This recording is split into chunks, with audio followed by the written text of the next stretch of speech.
BMC news live from Kochi Malayalam വാർത്തകൾ നിങ്ങൾക്കായി അവതരിപ്പിക്കുന്നത് Cochin Kalabhavan Angamaly franchise powered by Heal Life Thottakkattukara Nazareth villas and BMC production Angamaly. നമസ്കാരം, BMC radio Malayalam വാർത്തകളിലേക്ക് സ്വാഗതം. ഞാൻ ധനുകൃഷ്ണ.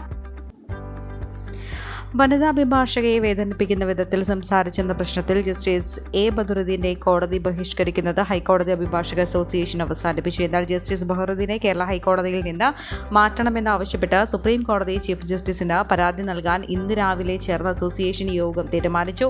വിഷയത്തിൽ അസോസിയേഷനെ മറികടന്ന് ചർച്ച നടത്തിയ മുതിർന്ന അഭിഭാഷകൻ ജോർജ് പൂന്തോട്ടത്തെ സംഘടനയിൽ നിന്ന് സസ്പെൻഡ് ചെയ്യാനും ഹൈക്കോടതി അഭിഭാഷക അസോസിയേഷൻ തീരുമാനിച്ചു.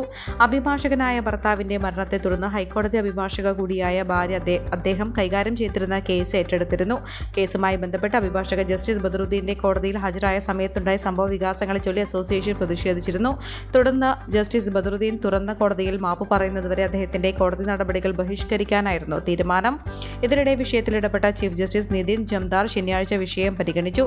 ചീഫ് ജസ്റ്റിസിന് പുറമെ മുതിർന്ന judge A Muhammad Mushtaq, justice Badaruddin, മുതിർന്ന അഭിഭാഷകൻ ജോർജ് പൂന്തോട്ടം എന്നിവരാണ് കൂടിക്കാഴ്ചയിൽ പങ്കെടുത്തത്. ജസ്റ്റിസ് ബദറുദ്ദീൻ തന്റെ ഭാഗം വിശദീകരിക്കുകയും തുടർന്ന് അഭിഭാഷകയോട് ഖേദം പ്രകടിപ്പിക്കുകയും ചെയ്തിരുന്നു.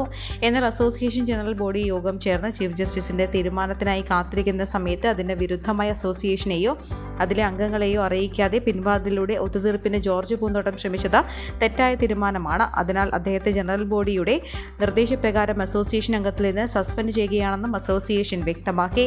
ജസ്റ്റിസ് ബദറുദ്ദീനെ കേരള ഹൈക്കോടതിയിൽ നിന്ന് മറ്റേതെങ്കിലും ഹൈക്കോടതിയിലേക്ക് സ്ഥലം മാറ്റണമെന്നും ആവശ്യപ്പെട്ട് സുപ്രീം കോടതി ചീഫ് ജസ്റ്റിസിന് കത്തയക്കുമെന്നും അസോസിയേഷൻ വ്യക്തമാക്കി. മറ്റ് സംസ്ഥാനങ്ങളിലേതുപോലെ കോടതി നടപടികൾ വീഡിയോ റെക്കോർഡിംഗ് ചെയ്യാത്തത് തെറ്റാണെന്നും ഇത് സമയബന്ധിതമായി പൂർത്തിയാക്കിയില്ലെങ്കിൽ കോടതി നടപടികളിൽ നിന്ന് വിട്ടുനിൽക്കുമെന്നും അസോസിയേഷൻ അറിയിച്ചു. ലഹരിക്കെതിരെ നടപടി ശക്തമാക്കി സിറ്റി പോലീസ്. ശനിയാഴ്ച 4 SP-മാരുടെ നേതൃത്വത്തിൽ 550 പോലീസ് ഉദ്യോഗസ്ഥർ പ്രത്യേക പരിശോധനയുമായി രംഗത്തിറങ്ങി. നഗരത്തിലെ 38 കേന്ദ്രങ്ങൾ നടത്തിയ പരിശോധനയിൽ 300 പേർക്കെതിരെ കേസെടുത്തു. ലഹരിമരുന്ന് ഉപയോഗം, വിൽപ്പന എന്നിവ നടത്തിയവർക്കെതിരെ 77 കേസുകളും മദ്യപിച്ച് വാഹനം ഓടിച്ചതിന് 193 കേസുകളും 27 അബ്കാരി കേസുകളും രജിസ്റ്റർ ചെയ്തു. നെട്ടൂരിൽ നടത്തിയ പരിശോധനയിൽ ആലപ്പുഴ എഴുപുന്ന സ്വദേശി അമൽ ജോസിന്റെ കയ്യിൽ നിന്ന് 2.46 കിലോഗ്രാം കഞ്ചാവുമായി ഡാൻ സഫ് പിടിയിലായി. പ്രത്യേക പരിശോധനയുടെ ഭാഗമായി നഗരത്തിലെ ലഹരി ഹബ്ബുകൾ എന്ന് സംശയിക്കുന്ന സ്ഥലങ്ങളിലെല്ലാം പോലീസ് എത്തി. വിവിധ സ്റ്റേഷനുകളിൽ നിന്നുള്ള ഉദ്യോഗസ്ഥരും ഡാൻ സഫ് സംഘവും പരിശോധനയുടെ ഭാഗമായി വാഹനങ്ങളും സംശയാസ്പദ രീതിയിൽ കണ്ടെത്തിയ വ്യക്തികളെയും പരിശോധിച്ചു. മുൻപ് ലഹരി കേസുകളിൽ ഉൾപ്പെട്ട് നിലവിൽ പുറത്തുള്ളവരും തുടർച്ചയായ നിരീക്ഷണത്തിലാണ്. വരും ദിവസങ്ങളിൽ ശക്തമായ പരിശോധനകൾ തുടരുമെന്നും city police commissioner Putta Vimaladitya അറിയിച്ചു. തോട്ടുമുഖം തടയിട്ടപ്പറമ്പ് PWD റോഡിൽ SNC ഗിരി നെല്ലിപ്പറമ്പത്ത് പാല നിർമ്മാണം ഇഴഞ്ഞു നീങ്ങുന്നത് മൂലം ജനങ്ങൾ ദുരിതത്തിൽ. 2 മാസത്തിനുള്ളിൽ പൂർത്തിയാക്കുമെന്ന് പ്രഖ്യാപിച്ചു തുടങ്ങിയ പാലത്തിന്റെ അടിത്തട്ടിലെ കോൺക്രീറ്റിംഗ് പോലും കഴിഞ്ഞിട്ടില്ല. ഇതിനുശേഷം ഇരുവശത്തും പഴയ കരിങ്കൽ കെട്ടിന് പകരം കോൺക്രീറ്റിംഗ് നടത്തണം. പിന്നീട് പാലത്തിന്റെ മുകൾ ഭാഗം കോൺക്രീറ്റ് ചെയ്യണം. ഓരോന്നും ബലപ്പെടുന്നതിനും 10 ദിവസം വീതമെങ്കിലും എടുക്കും. അതനുസരിച്ച് ഇനി 2 മാസം കൂടി കഴിഞ്ഞാലും ഗതാഗതം പുനരാരംഭിക്കാൻ കഴിയുമോ എന്നാണ് നാട്ടുകാരുടെ ആശങ്ക. ചെമ്പ്രക്കി ലേബർ സൊസൈറ്റിയാണ് 21 ലക്ഷം രൂപ ചെലവ് വരുന്ന പണി കരാർ എടുത്തിരിക്കുന്നത്. 5 മീറ്റർ വീതിയുണ്ടായിരുന്ന പാലം 9 മീറ്ററിലാണ് പുനർനിർമ്മിക്കുന്നത്. SN ഗിരി നെല്ലിപ്പറമ്പത്ത് ഭാഗങ്ങളിലെ വളവുകളിൽ അപകടാവസ്ഥ പരിഹരിക്കാൻ വ്യക്തികൾ സൗജന്യമായി സ്ഥലം വിട്ടു നൽകി. പാലം പണി തുടങ്ങിയ ശേഷം വാട്ടർ അതോറിറ്റിയുടെ ഭൂഗർഭ പൈപ്പുകൾ ഇവിടെ 3 തവണ പൊട്ടി. ഇതും നിർമ്മാണ പ്രവർത്തനം വൈകിപ്പിച്ചു.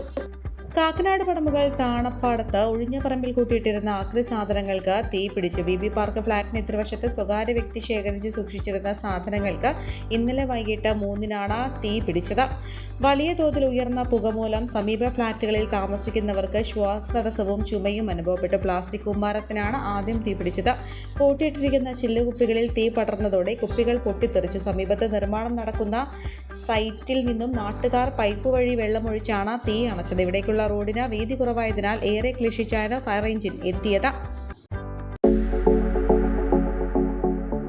കോവിഡാനന്തര കാലഘട്ടത്തിൽ ജീവിതശൈലി രോഗങ്ങളുള്ളവർക്ക് സന്തുലിതമായ ആരോഗ്യ പരിപാലനത്തിന് ആലുവയ്ക്കടുത്ത് തോട്ടക്കാട്ടുകര ജംഗ്ഷനിൽ ഹീൽ ലൈഫ് തുറന്ന പ്രവർത്തനം ആരംഭിച്ചിരിക്കുന്നു. ഫിസിയോതെറാപ്പി, സൈക്കോളജി, ആയുർവേദ ചികിത്സകൾക്കായി 8089011172 ബന്ധപ്പെടാവുന്നതാണ്.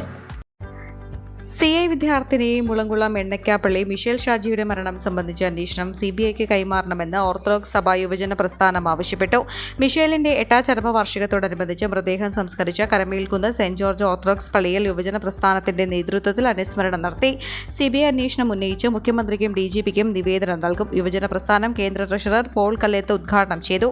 വികാരി ഫാദർ മഹേഷ് തങ്കച്ചിന്റെ അധ്യക്ഷതയിൽ trustee Thomas Malappuram, secretary Joseph George, Justin Thampi തുടങ്ങിയവർ പ്രസംഗിച്ചു. ഈ വാർത്തയോടുകൂടെ BMC റേഡിയോ മലയാളം വാർത്തകൾ സമാപിക്കുന്നു. നന്ദി, നമസ്കാരം.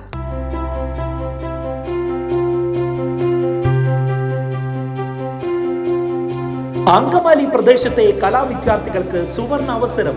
ലോക പ്രശസ്ത കലാവിദ്യാലയമായ കൊച്ചിൻ കലാഭവന്റെ അങ്കമാലി ഫ്രാഞ്ചൈസി കരയാമ്പറമ്പിനടുത്ത് എളവൂർ കവലയിലുള്ള സ്പ്രിംഗ്ഫീൽഡ് കെട്ടിടത്തിൽ പ്രവർത്തനം ആരംഭിച്ചിരിക്കുന്നു. Classical dance, cinematic dance, Carnatic music, Zumba dance എന്നീ വിഷയങ്ങളിൽ പ്രഗത്ഭരായ അധ്യാപകർ ക്ലാസുകൾ നയിക്കുന്നു. കൂടുതൽ വിവരങ്ങൾക്ക് ബന്ധപ്പെടുക 9995208614.